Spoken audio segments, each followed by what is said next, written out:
কে phone দিল অসময়? কিরে সাইদ, এ মাসে কোনো টাকা পয়সা পাঠালিনি, খবর কি রে? কেন ভাই, আমি তো সব সময় টাকা দিয়ে দেই। এ মাসে একটু কফিন সমস্যা করতেছে, টাকা দিয়ে দেবো এ মাসে পেলে। তোমাকে কি বাংলাদেশ থেকে সৌদিতে কথা বলার জন্য নিয়ে এসেছি নাকি? কাজ করতে নিয়ে এসেছি আমি। কথা বলা বাদ দাও, তোমার আর কাজ করা লাগবে না, এক্ষুনি বেরিং করতে বাড়ি চলে যাও।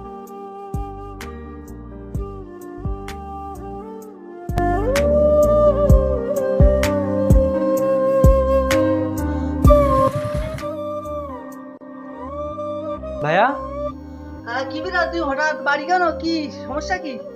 আমাদের ওখান থেকে বের করে দিছে। এই শোন, এ বাড়ি তোর কোনো অধিকার নেই।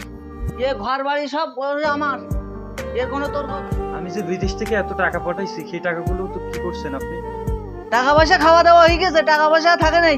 আমি যে এত টাকা পাঠাইছি, আপনি বলছেন যে ঘর বানাইছি, আর আজকে আমার এই ঘর থেকে তাড়াই দিতেছেন।